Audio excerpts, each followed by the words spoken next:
All right, everybody. Let's get started. So today, I hope to finish most of chapter 17. Might be a little bit left for Tuesday. Some of you may have seen what I posted on the course questions, but I'll say a little bit more about that.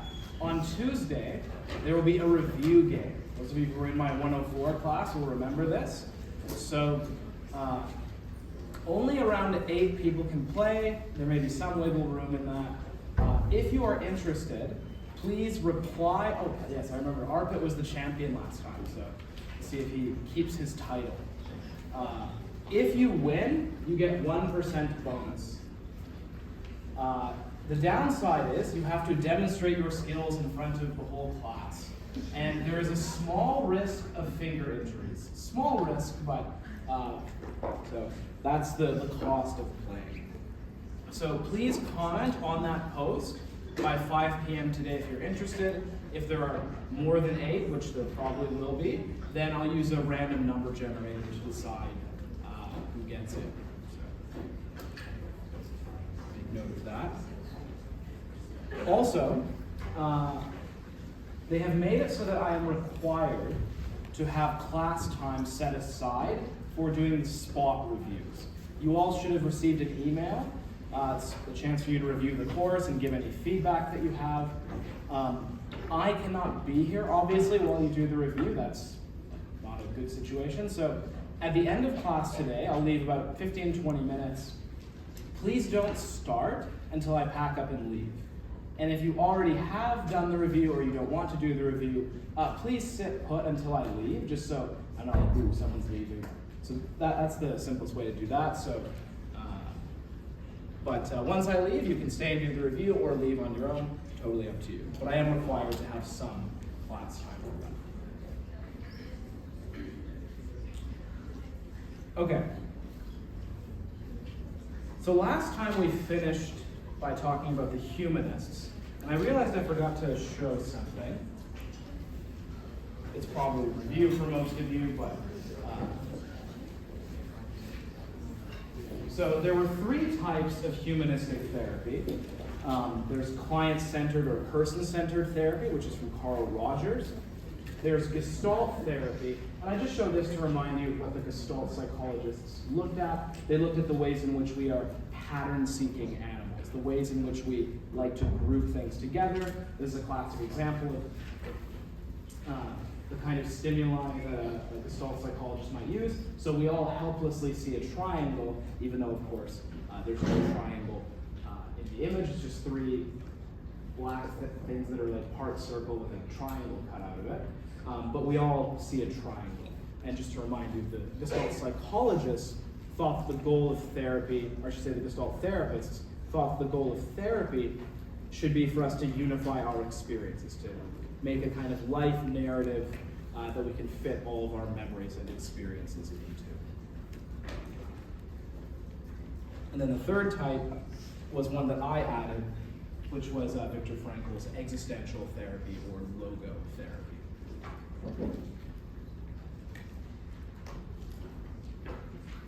So today, we'll get started on the cognitive therapy. So cognitive therapy is an umbrella that includes multiple different types, but what they're all unified by is a focus on beliefs or interpretations.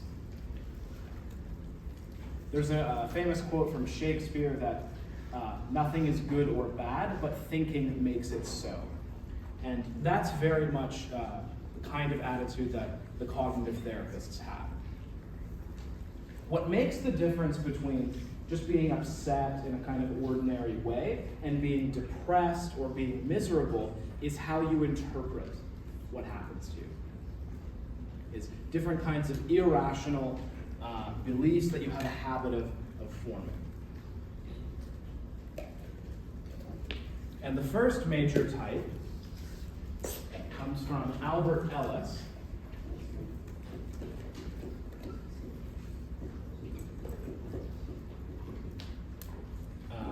Ellis was a trained psychoanalyst. He started off as a Freudian, but he found that it wasn't working very well for him, so he developed rational emotive therapy.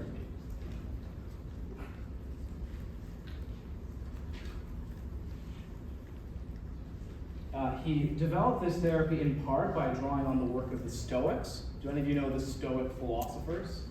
It's like Marcus Aurelius, Epictetus, people like that.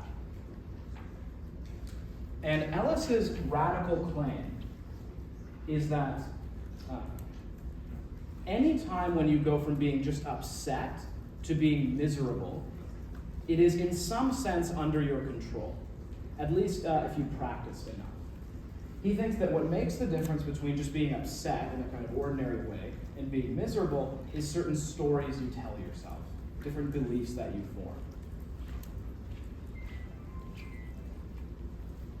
He has a catchy little model. He likes things to be easy to remember, the ABCD model. A is the activating event, so whatever, the bad thing that makes you upset. So you get fired, you get dumped, you don't get the grade you want in Psych 105, whatever negative event that occurs. And then I'm going to skip B. C is the emotional and behavioral consequences. So the degree to which you're upset or whatever. And we sometimes think, okay, it goes straight from A to C. The bad thing happens, and now I'm upset and miserable, and I can't believe this is happening, and I'll never get over this. But Ellis says, no, there's an intervening step, which is B, the beliefs you have, or the stories you tell yourself. And so D is disputing B, arguing against or training yourself to not have these irrational beliefs. So what kinds of irrational beliefs do people like Ellis and the other cognitive therapists challenge? We've already seen one example in the case of anxiety conditions, right? Catastrophizing, right? Where something minor happens or something negative and you go right to the worst possible interpretation. That's one example. One that Ellis spent a lot of time writing about, which has a kind of funny name, is masturbation. So not with an A. Ellis had a good sense of humor. Very good writer, actually. I should say, Ellis is my favorite of all the different therapy, psychology writers. I recommended one of his books in the PowerPoint notes, How to Stubbornly Refuse to Make Yourself Miserable, which is kind of a funny title, and it really summarizes how he thinks about this. So masturbation is telling yourself such and such must be the case. It has to be like this. And implicitly, if it's not like this, then I can't get over it or I'll be miserable. Ellis thought there were three main types of this kind of thinking. Ones that have to do with yourself, your life, and other people. So you'll say things like, I must be perfect. I have to do this right. I really should be better at this. And then if you don't, then you tell yourself that you failed in some really serious way. Similarly, the conditions of my life must be perfect. If anything is not the way I want it to be, then that's the worst. And it's not necessarily that you're consciously saying this out loud, but you have a habit of thinking that way. And then when something bad happens, or something that you didn't want happen, you say this is the worst, because implicitly it shouldn't be this way or it must not be this way. And then the other one is other people must treat me well or must be fair with me. And one of Ellis's main strategies, it's a very simple technique, but it's good to practice telling yourself. And Ellis does say that this requires practice. Beliefs are kind of like habits. They're habits you have of ways of talking to yourself. And the habit you should form is not to say such and such must be the case or must not be the case, but I would prefer that such and such be the case. It would be nice if such and such were the case, but if it's not, that's not the end of the world. as I say, this is partly rooted in the Stoic philosophers, but Ellis also drew some connections with Buddhism, wherein in Buddhism, the cause of suffering is desire, right? Like wanting things and then being disappointed. Now, in Buddhism, the goal, at least in the standard version, is to slowly get rid of desire. Ellis doesn't go quite that far. He says it's okay to have desires and preferences, just don't turn them into musts.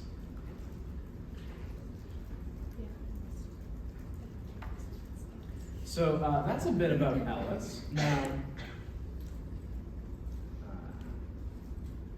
I have a video of Ellis engaging in therapy. I went home, so we'll watch a bit of him and then move on to Aaron Beck, who's the other main cognitive person.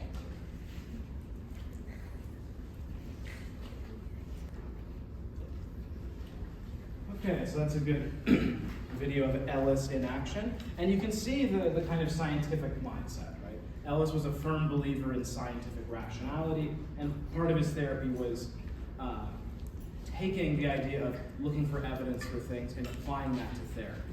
Don't believe these crazy masturbation thoughts. You know, there's no reason to think that. Okay. The next type of cognitive therapy is just called cognitive therapy, and it comes from Aaron Beck. Beck was also a trained psychoanalyst at first, but he was influenced by Ellis and added some of his own stuff. So his therapy also involves challenging negative or irrational beliefs. One type that he focused on was challenging the depressed attributional style. So we talked about this back in chapter 16, where depressed people have sort of the opposite of self-serving bias. So whenever something good happens, they say, oh, that's because of the situation. That was just dumb luck. It's not because of anything I did. And whenever something bad happens, they say it's entirely their fault. We saw a little bit of that actually in the Ellis video.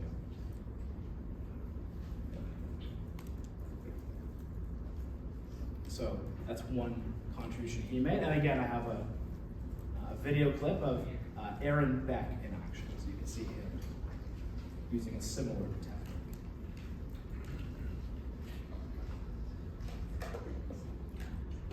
Okay, so I love that clip because you see one moment where just saying it out loud, like realizing what he believes makes him laugh, and sometimes that's part of the process, just saying it out loud, you realize, well, that's a pretty silly thing to think.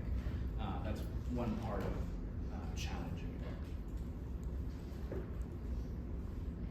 Okay, that's the end of the cognitive therapies. Any questions? Yep. So, what does a C in Albert Ellis's? The consequences, whether emotional or behavioral. So, whatever negative feelings or negative behaviors related to your disorder that you're having. Thank you. Any other questions?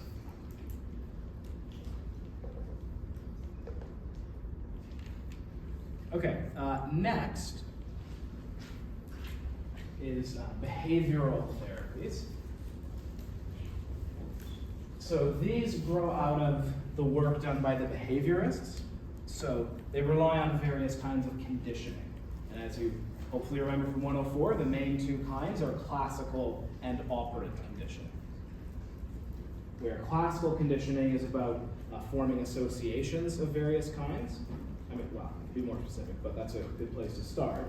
And operant conditioning is about reward and punishment.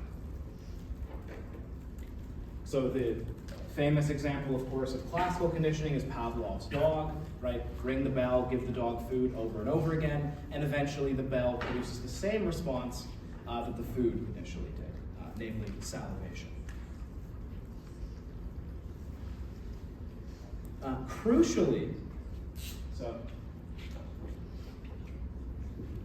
let's say prior to this dotted line, you're pairing the bell and the food over and over again. And let's say this is how much the dog salivates just when it hears the bell. So it slowly goes up as you repeatedly pair the two. if after the dotted line, let's say you stop pairing the two, you just ring the bell, you'll get, probably not that steep, but you'll get extinction. Right? Eventually the dog figures out, okay, this bell doesn't really mean food anymore, so the dog stops salivating. But crucially, in order for that to happen, of course this is called extinction. In order for extinction to occur, you have to repeatedly expose the dog to the bell. Time does not get rid of the association. And the first sets of behavioral therapies we'll talk about are various types of exposure therapy.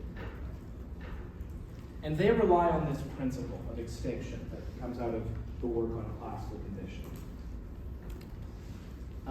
The behaviorists presume, quite plausibly, that in the case of, say, anxiety disorders, they tend to emerge from some kind of classical conditioning experience. You had some kind of negative or traumatic experience associated with something, and now you are averse to that thing.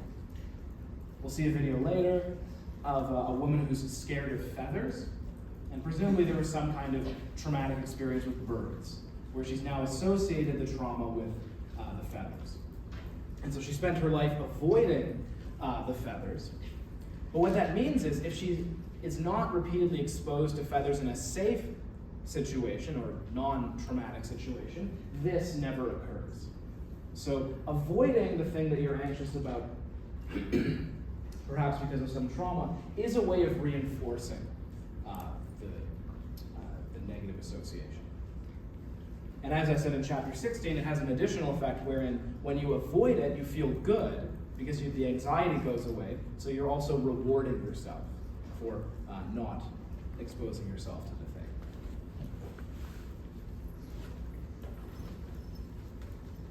thing. So the first type,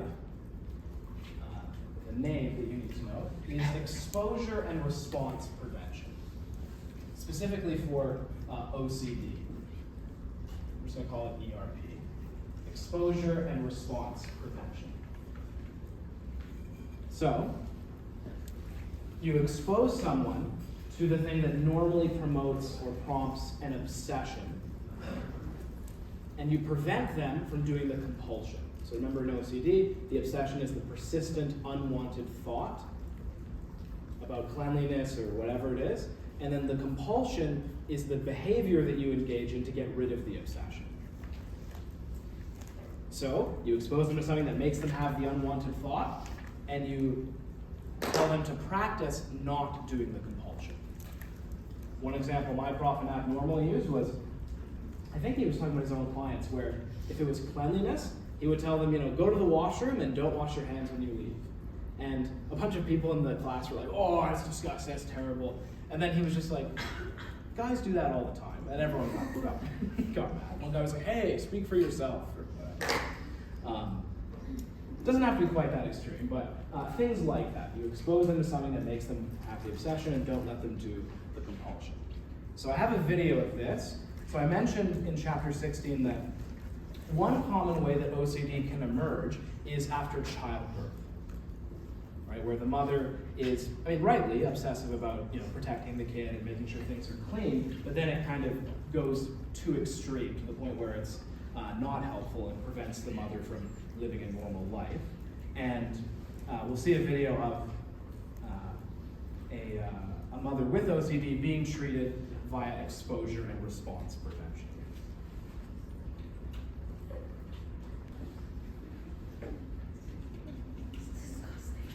Okay, so that's a good example of exposure and response prevention.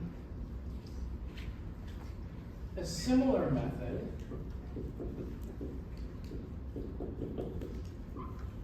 that's used for other anxiety conditions, especially phobias, is systematic desensitization. So if you have a particular phobia, you will set up what's called an anxiety hierarchy, from the lowest to the highest. In fact, that's built into the one we just saw as well. But you make an anxiety hierarchy, So let's say you're afraid of spiders. How many of you are afraid of spiders? It's a common one. Day one of therapy is you just sit there and imagine spiders. That's like the lowest level. So you just think about it, it's a little bit aversive, but you maybe add some meditation techniques or some other relaxation technique and slowly let the anxiety dissipate. Day two of therapy, you sit in a room with a spider in one corner, maybe in a clear box or something, so you know it can't come, but it's still a little bit unpleasant, so you sit there and get used to it. And you can't stay like this for hours. Eventually, the anxiety response does go away, which allows for a new kind of association to be made. And as I'm sure you can all guess, you then slowly work your way up. Until eventually, step 5 at the top of the hierarchy or whatever, is you have a couple spiders on you. You sit there and you get used to it. I see some grimacing, very effective. It's unpleasant at first, but very, very effective. Yes? How would treatment for like less material phobias go? For like extreme fear of like heights or just like paranoias of certain... Well, heights you could do, but yeah, it's not going to work for everything.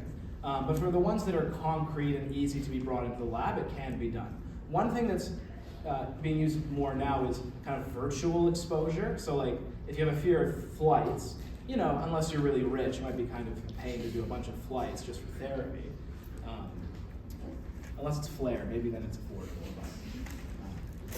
Did I tell you guys about the time I gave someone a panic attack on a Flair airline? Okay, this is a great story. You guys can tell me if I'm a bad person or not. I wasn't planning on telling this story, but so I've been on over 60 flights in my life. I mean, I live really close. You know, it's like an hour flight between here and Vancouver, and sometimes they're super cheap. I once got a flight for $19. So Flair is sometimes insanely cheap, but you get what you pay for. So they were doing the safety demo, and they told me to take my headphones off, and I was like, kind of grumbling, because like I've been on so many flights, I've heard this a million times, and there was a woman sitting next to me, and she was like, "Oh, I know, it's kind of silly," and I said, "Yeah, and furthermore, look, we're flying over the Rocky Mountains. If this plane goes down, we're all dead. It doesn't matter if we follow the safety demonstrations." And she was like, "Don't say that." And then we had a very turbulent flight, and so I think it's at least a little bit my fault. I was just giving her exposure therapy. I was being a good person. Okay, so that's systematic desensitization. Similar one is flooding. Roughly equally effective. This is where you go straight for the top of the anxiety hierarchy. So a bit more unpleasant, but still very effective. So in the spiders case, you skip all the shenanigans in the middle and just go straight to spiders being on you and get used to it. So that would be flooding. Okay, I have another video. In this video, it's shorter than it sometimes might be. It happens more quickly than it sometimes does with systematic desensitization, but it shows the efficacy of the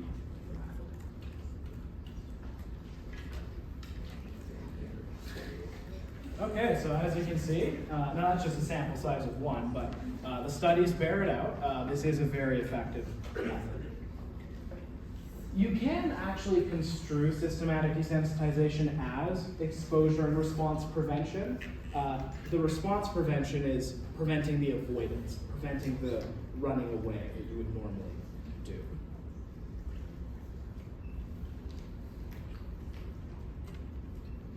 Okay. Although, if you're thinking, "Oh, that's so irrational, being afraid of a feather," the chances of a feather harming you are probably not that much lower than the chances of a spider in Canada hurting you. So, all phobias have some degree. Or geese. Everyone's really afraid of geese in Canada. When I see a lot of nodding, I was arguing with someone about this recently. My brother and I, when we were kids, we were at the beach and geese would run at us. We didn't know it was famous to be afraid of them. We would run back. And the geese know that they'll lose. When push comes to shove, they do run away. So we've got to stop rewarding their behavior by being afraid. Charge them, they will run away. They know that they won't win. We have to stop letting them get away with it. Okay. The next type of behavior therapy we've already talked about before, which is aversion therapy. So, unlike these other ones, so in ERP and systematic desensitization, you don't like something and you're trying to decrease the disliking. With aversion therapy, you like something too much, maybe alcohol or drugs or something, or nail biting, and you condition yourself to be averse to it. So we saw that back in chapter 15.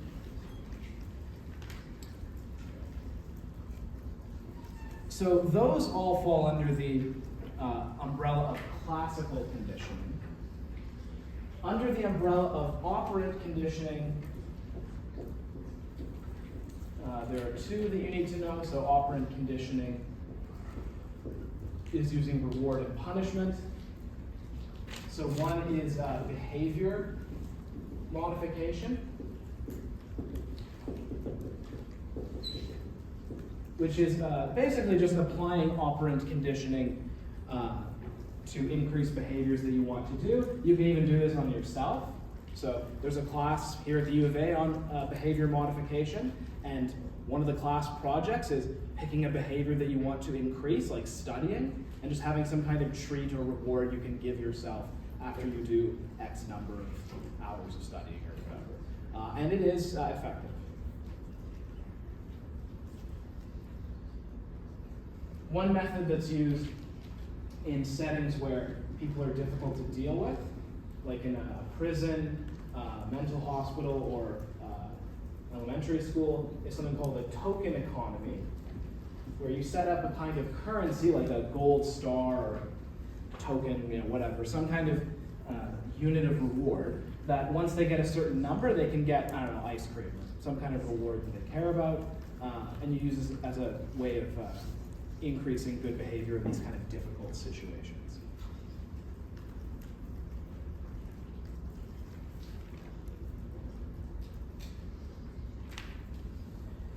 And then the last one, last example of behavioral therapy is things that fall under the umbrella of modeling or observational learning.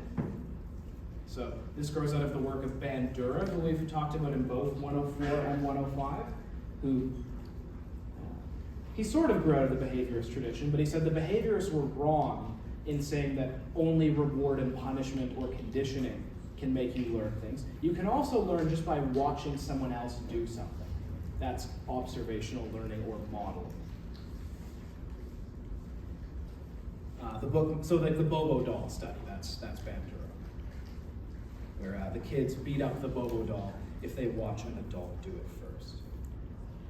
One place where this has been applied is social skills training. I don't have much to add to it, but this is where you imitate someone or watch someone in social situations under the guidance of a therapist, perhaps, and learn how to be more effective in social situations. Don't worry about the details there, but that's one situation where this has been applied.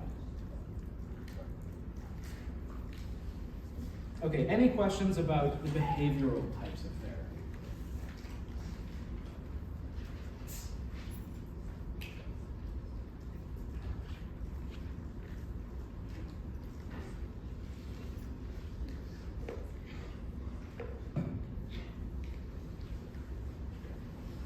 Okay. Next is probably the most popular type of therapy today, which combines the last two broad categories. So this is cognitive behavioral therapy, or CBT.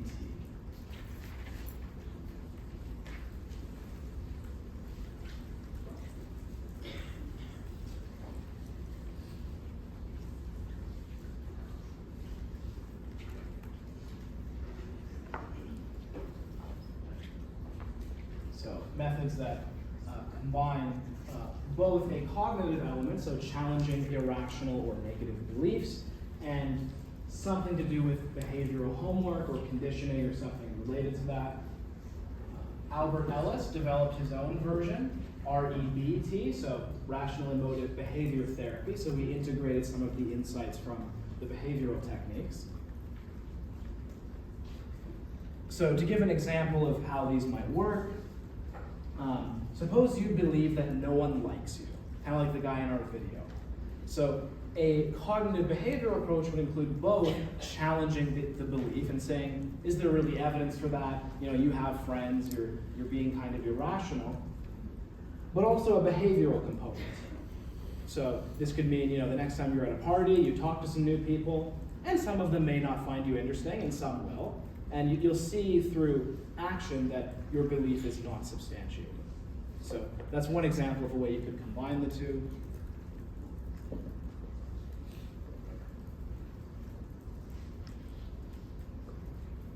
Two examples that the book gives also that fall under this umbrella. I won't say too much about them, but ACT and acceptance and commitment therapy and dialectical behavioral therapy.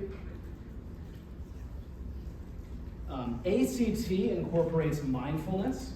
So the A part is acceptance, so learning to accept negative thoughts as they arise and not try to resist them and fight them. So a bit different from some of the other cognitive therapies, but learning to take a mindful approach to them. And then commitment is about engaging in behaviors that change your life. So committing to your plans and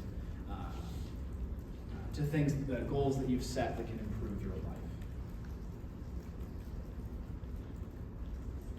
And then dialectical behavioral therapy is just a specific version of CBT that is designed for borderline personality disorder.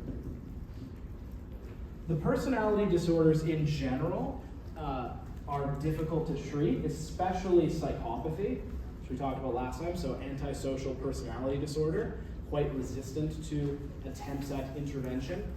But DBT is showing great promise as a treatment method for people with borderline personality disorder. You don't need to know the details, just that it's a type of CBT that's specifically for that disorder.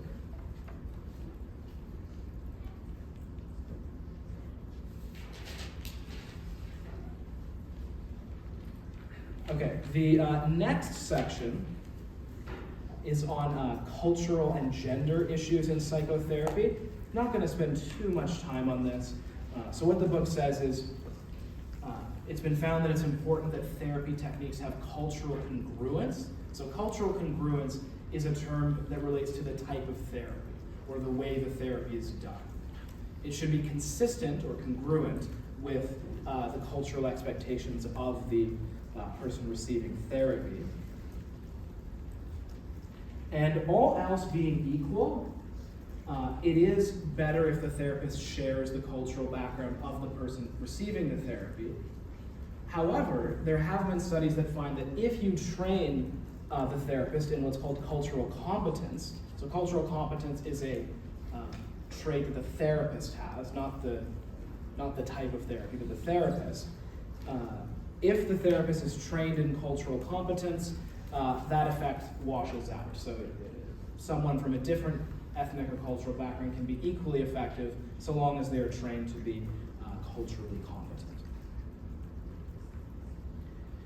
And then the book says the same is true for gender. So long as the therapist is trained to be sensitive to issues that someone of the other or a different gender may be exposed to, there does not seem to remain a different level of efficacy.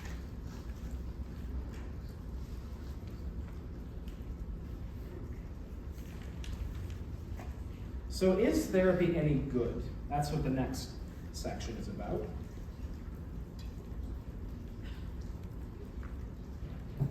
We talked in the personality chapter about Hans Ising. He's the guy who had the two-dimensional model of personality as opposed to the five-factor model. And he wrote some controversial things, basically arguing that therapy was a bunch of bullshit. It's no good, doesn't do anything. He argued that what basically happens is people go through spontaneous remission. The disorder kind of takes care of itself with time, and therapy doesn't really add anything. This sent clinical psychologists into a panic, and they started doing lots of studies on the efficacy of therapy. And I would say that it's fair to say that now almost no one agrees with Isaac now. If you at least compare therapy to nothing or to placebo, there is at this point overwhelming evidence that therapy is better than nothing or than placebo. I'll say a bit more about the effect sizes later. Now, I guess partly in Isaac's defense, I will say it is very hard to find studies that compare psychotherapy to just talking with someone. So if you're still a skeptic, you could say, well, maybe it's just having a few hours a week talking with someone about your problems that's doing the effect, not the specific strategy being employed, but yes. What was the placebo be for therapy? Oh, like literally just a placebo pill, just Oh, okay. yeah, like here's a just to control for the your expectation of getting better. But as I say though, that's not quite what you should. A real good placebo would be just getting some guy off the street to talk to you for an hour who has no training and see how much better that does. And I'm not saying there's no studies like that, but they are hard to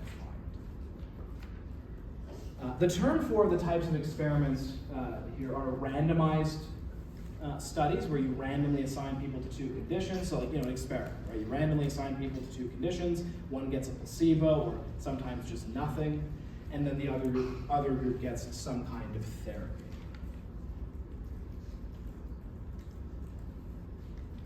Additionally, there are randomized controlled trials that compare different types of therapy.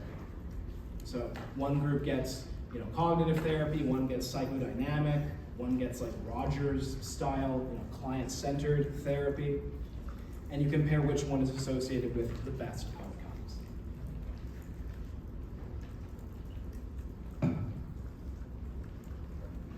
And then of course what you can do, once you have enough of these studies, is you can do a meta-analysis, which we've talked about before. This is where you combine all the studies you can find on a given topic and average them together and see what the effect size is of different therapies.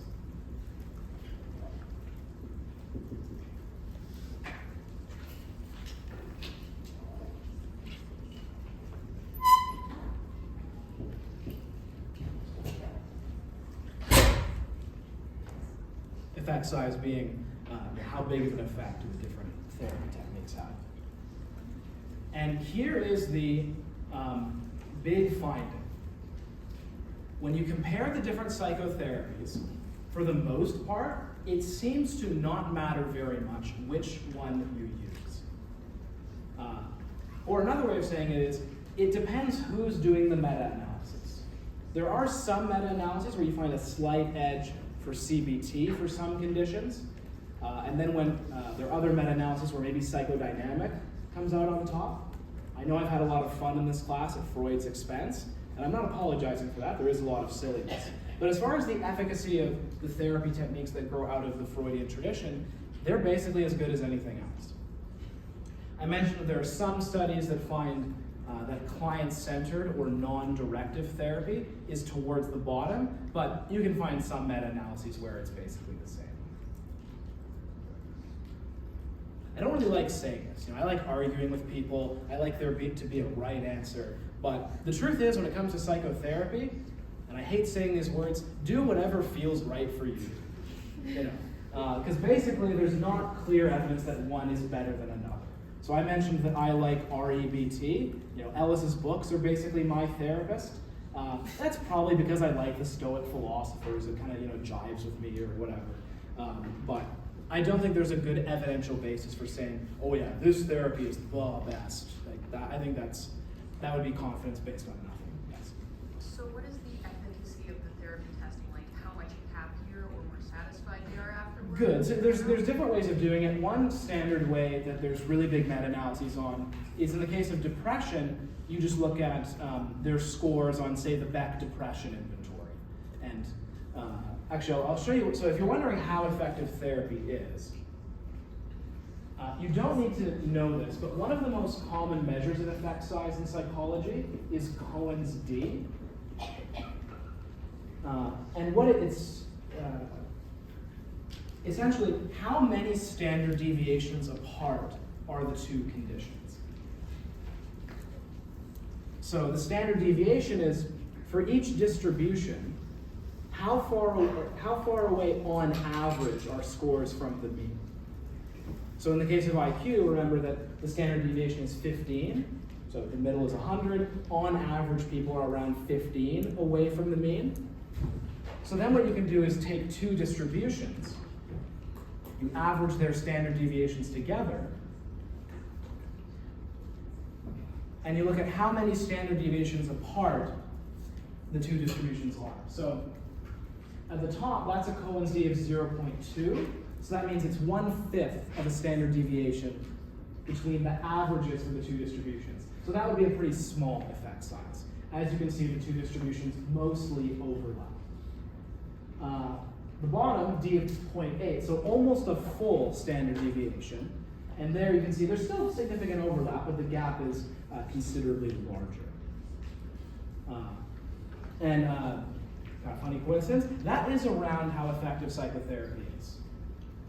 Depends on the meta-analysis, but if you compare cognitive therapy or psychodynamic therapy for depression, for example, you'll typically find a Cohen's d around there if you're comparing to a placebo pill or to nothing. Yes? Yeah, so you won't be tested on that, but for whatever it's worth, it's how many standard deviations apart are the two distributions.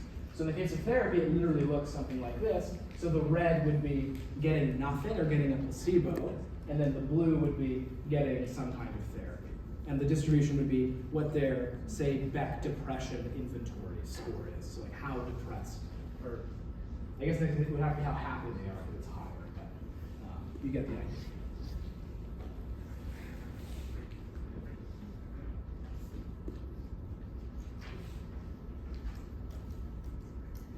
I have written down, I did look at the most recent meta-analysis. So the book cites a meta-analysis from the 1970s. The most recent one I can find was from 2023, so quite recently. It had over 50,000 people from lots of studies. So it was the largest one ever done. It found a slight edge for CBT, but when they controlled for other variables, it actually worked out to be non-significant again. So reinforcing the point that it basically doesn't matter which kind you do.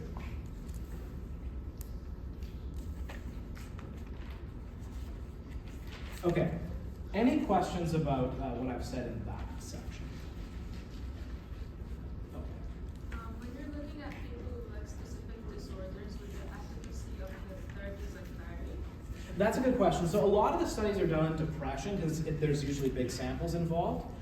There is, I know, evidence for some disorders that the difference may be greater. I believe it's the case, for example, in the case of phobias, that behavioral therapy is very good, so the kinds of exposure therapy, but I won't test you on that level of detail. Zoomed out, there doesn't seem to be much of a difference. The difference may be greater if you zoom in on specific types of conditions. That's a good question. Okay, so here's what we're gonna do. You can all start talking amongst yourselves. I'm gonna pack up. This is a chance to do the spot reviews, SPOT, in class of the course. So please do not start or leave until I'm out of here. Once I'm out of here, you can do it or you can leave, do whatever you want. And also a reminder, if you want to be in the game on Tuesday, you have to sign up by 5 p.m. today. So talk amongst yourselves for a bit, and I'll get there. I'll pay you 5 cents.